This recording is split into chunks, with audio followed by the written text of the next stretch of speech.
E aí pessoal, tudo bem? Estou aqui mais uma vez de volta, é um prazer imenso poder trazer mais um conteúdo importante para a nossa edificação, para a nossa reflexão, para assim crescermos em espiritualidade.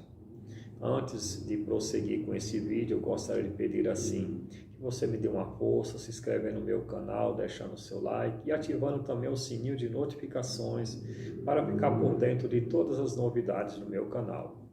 Hoje eu vou falar sobre a lei para os dias atuais, visto que muitas pessoas de diversas denominações, como é o caso dos nossos irmãos também adventistas, acham que ainda devemos proceder em conformidade com os preceitos da lei mosaica.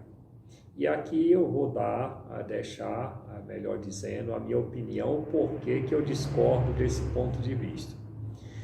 Nas palavras de Jesus Cristo, ele mesmo disse assim, que a lei veio por intermédio de Moisés e a graça e a verdade por Jesus Cristo. Outra parte ele diz assim que a lei e os profetas duraram até João Batista. Né? Muitos que assim defendem a guarda da lei para os dias atuais, eles se baseiam muito em dois versículos. O primeiro versículo está contido ali no capítulo 5 do livro de São Mateus, a qual diz que Jesus não veio abrogar a lei, mas cumprir. Outro versículo muito usado também por eles, se eu não me engano está no capítulo 16 de Lucas, eu não tenho bem certeza, mas é um versículo bastante conhecido que diz assim, até que os céus e a terra passem, nem um tio ou um jota serão omitidos da lei sem que seja cumprido. Porém, eles não param para pensar que Jesus estava se referindo a ele mesmo, ou seja, visto que ninguém nunca teve condição de cumprir a lei na íntegra, o próprio Jesus disse que era necessário que essa lei fosse cumprida. Então ele, como diz lá em Gálatas, ele foi um homem nascido de mulher, nascido sobre a lei, para remir os que estavam debaixo da lei. Então ele foi a única pessoa que assim teve a condição de cumprir a lei à risca. Já para nós, nos dias atuais, existe uma profecia ali no livro de Jeremias, que dizia que nos últimos tempos Deus iria firmar um concerto com muitos, né? E que agora ele iria escrever as suas leis não mais em tábuas de pedra, e nem de acordo os preceitos dados no Monte Sinai, mas queria escrever nas tábuas dos nossos corações e nas nossas consciências. E isso o apóstolo que escreveu o livro de aos Hebreus repetiu. Ele mesmo disse, né, que chegaria tempo que com a casa de Israel ele iria fazer um novo concerto, escreveria as leis nos seus entendimentos, nas tábuas do seu coração, dos seus pecados antigos não se lembrariam mais. Aí depois estamos ali também, repete essa mesma profecia ali no livro de 2 Coríntios, no capítulo 2, no capítulo 3, melhor dizendo, onde testifica ali que Deus nos fez capazes de sermos ministros de um novo testamento, não mais escrito em tábuas de pedra, né, porque a letra mata, o espírito vivifica, mas escritos nas tábuas do nosso coração. Ali fala que aquele ministério da morte, escrito em tábuas de pedra, veio em glória de maneira tal que os filhos de Israel não podiam fitar o rosto de Moisés por causa daquela glória, e que de maior glória seria esse novo ministério, esse novo pacto, essa nova aliança que Deus iria firmar, que estaria firmando com o povo de Deus nesses tempos presentes. Inclusive ele disse assim, nessa mesma passagem, ele disse, se aquilo que era transitório veio com glória, imagina aquilo que vai ser permanente. Então deixa bem claro, naquele capítulo, que a lei de Moisés, dada por intermédio de Moisés, apesar que Moisés nunca teve lei, muitos irmãos, eles dizem que Moisés tinha uma lei e que Deus tinha outra, mas na verdade a lei, tanto a lei escrita pelo dedo de Deus, que foi os 10 mandamentos, quanto as outras demais leis, todas elas eram leis dadas por Deus, né? E então não existe isso de lei de Deus e lei de Moisés. Então, como fica bem claro no capítulo 3 de 2 Coríntios, que aquela lei era transitória, ela era passageira. Inclusive, isso está com harmonia com o livro de Gálatas, a qual diz assim que Jesus foi nascido de mulher, nascido sob a lei, para remir o que estava debaixo da lei, e que, na verdade, a lei é impotente para salvar, e que ela nos serviu de aio para nos conduzir a Cristo até que viesse a plenitude dos tempos. Então, a lei ainda diz lá, agora que temos Cristo, não necessitamos mais de aio. Outra coisa, muitas pessoas não param para meditar, para refletir, para quem foi dada a lei? Será que a lei ela foi dada para nós? Será que a lei foi dada para o povo de Deus? Será que a lei foi dada para os justos? E isso não é o que as Escrituras testificam.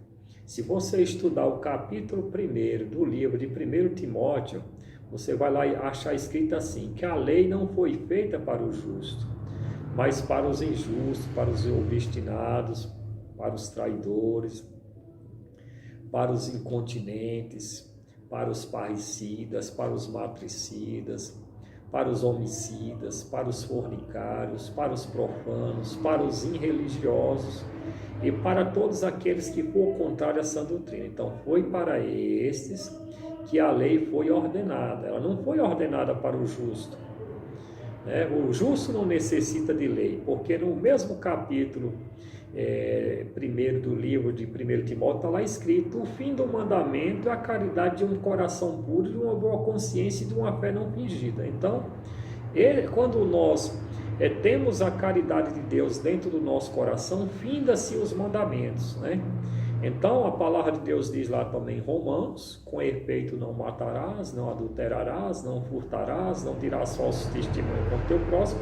E se existir algum outro mandamento, tudo nessa palavra se resume: ama o próximo como a ti mesmo, de sorte que o cumprimento da lei é o amor. Então, quando nós temos o amor dentro do nosso coração, automaticamente, mesmo nós não necessitando mais guardar a lei, nós aguardamos naturalmente. Uma prova viva que a lei não é feita para o justo, nós vamos tomar como exemplo as leis do trânsito. Vamos supor que nós vamos numa rodovia dirigindo o nosso automóvel, mas vamos supor que ali existe uma pessoa desobediente, uma pessoa imprudente, uma pessoa que não está muito preocupada com as leis de trânsito. Existe ali aquela pessoa comprometido, né, com a sua consciência, comprometido com as leis de trânsito, e ele está ali dentro daquele limite, né? Ele não passa ali, tem uma placa, 80 km é o limite de velocidade, mas aquele justo, aquela pessoa reta, ele anda ali dentro daquele limite, mas o ímpio não, o ímpio bota 120, 130, o que é que vai acontecer? Quem é que a lei vai punir? Para quem que a lei foi feita? Você vai ver ali. Quem é que a lei vai estar debaixo da lei? É justamente o infrator, né? É justamente o pecador, é justamente como está lá no capítulo 1 do livro de 1 Timóteo, a lei foi feita para esse tipo de gente, né? Para o ímpio, para o pecador, para o homicida, para o parricida, para o matricida, enfim, a lei não foi feita para o justo. Então, por essa finalidade, é que você não deve se ater à lei, né? Mas será que nós vamos pecar porque nós hoje não vamos mais guardar a lei? Não, de forma alguma, né? Porque se nós tivermos como paradigma nosso Senhor Jesus Cristo, nós temos Ele como modelo fiel, já que somos os seus discípulos, nós vamos seguir os seus passos. E a única lei que ele ensinou foi a lei do amor. Ele disse: amai-vos uns aos outros como eu vos amei, e serei meus discípulos. Então, na verdade, não é porque hoje nós não estamos mais em conformidade com a lei de Moisés, que nós vamos pecar de forma alguma, né? Até porque nós não precisamos da lei para nos dizer que nós não podemos matar. Eu acho uma falta de entendimento muito grande alguém dizer que a lei Nós precisamos da lei para nos mostrar o pecado, mas quem é que não sabe, na sua sã consciência, que nós necessitamos nos resguardar desse tipo de coisa, de matar, de roubar, de adulterar, de cobiçar? Todo mundo, na sua sã consciência, sabe disso. Até um índio que, vamos dizer, brabo lá no mato, ele tem as suas leis universais plantadas por Deus, porque Deus plantou essas leis dentro da consciência humana, né? Dentro da racionalidade. E todos aqueles que assim não quer cumprir esse tipo de regra são vamos dizer assim, os animais irracionais, né? Que não tem limite, que não estabelecem regra. Então esses são leis universais que está em qualquer sociedade, né? Nós sabemos que mesmo sociedades que não acreditam em Deus, eles estabelecem esse tipo de comportamento. É evidente que todo mundo na sua sã consciência sabe o que deve ser feito e o que não deve ser feito. Então nós não necessitamos de uma lei, né, de um memorial, para que nós tenha que olhar ali e dizer, não, eu não posso matar, porque a lei de Deus diz que nós não pode matar, eu não posso adulterar, porque a lei de Deus diz que eu não posso adulterar. É por isso que diz que a lei nos serviu de aio para nos conduzir a Cristo. Porque nós éramos como criança, né? Diz que as pessoas que viviam anteriormente, eles necessitavam que Deus falasse que eles não poderiam matar. Então eles estavam se comportando como criança, né?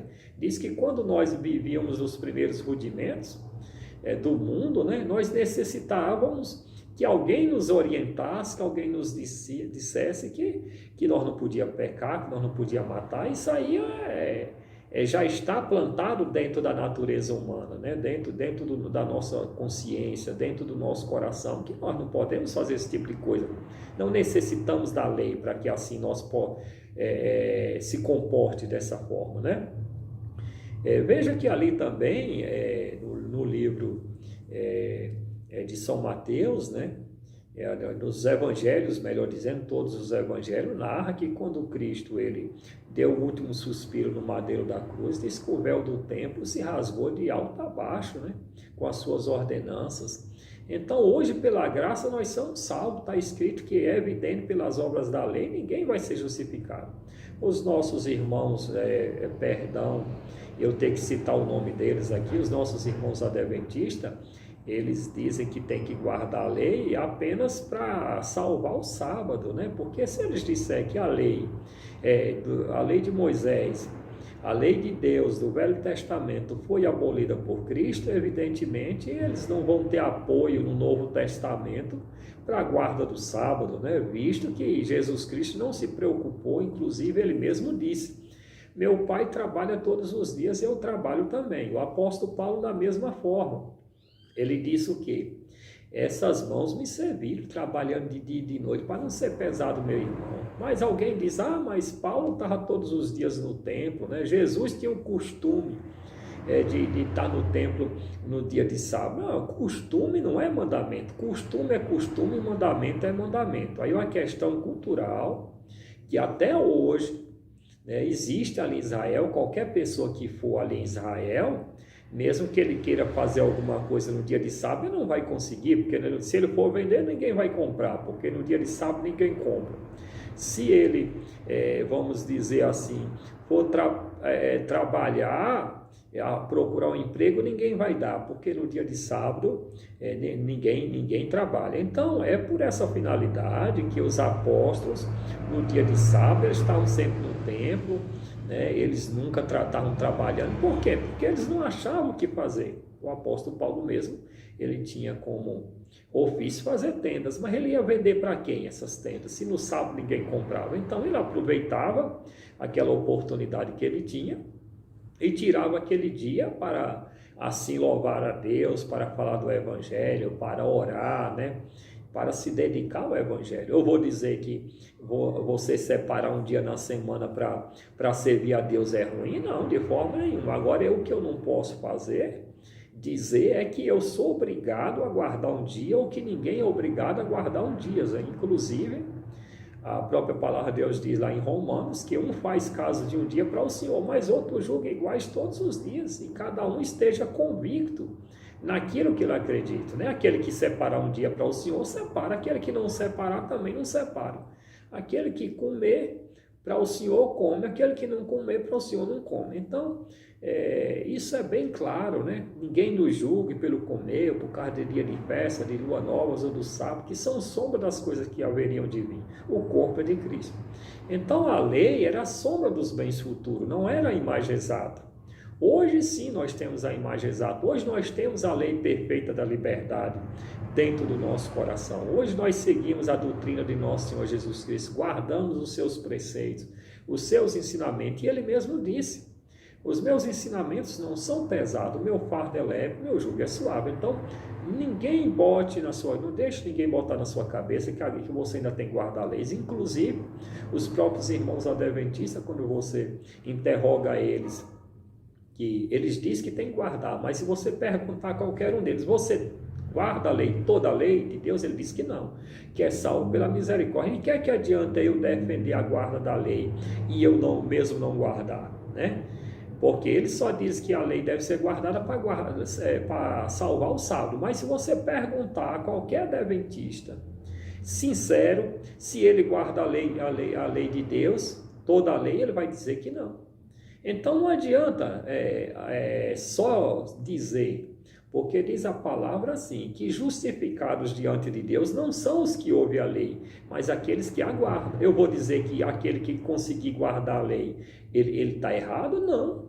Só que eu não guardo e nem você deve guardar, porque ninguém nunca conseguiu guardar. A única pessoa que teve essa capacidade, essa condição, foi nosso Senhor Jesus Cristo. Então espero que esse vídeo ele tenha contribuído para o teu enriquecimento espiritual, para a tua edificação. Eu peço também que compartilhe com outras pessoas que infelizmente estão presas, em muitas denominações foram feitas presas, né? Fácil, por meio de filosofias, por meio de rudimentos do mundo, né? E não de acordo à doutrina de nosso Senhor Jesus Cristo. Que a paz de Deus, a graça do Senhor Jesus, os seus conselhos, o seu amor permaneça para sempre dentro dos nossos corações.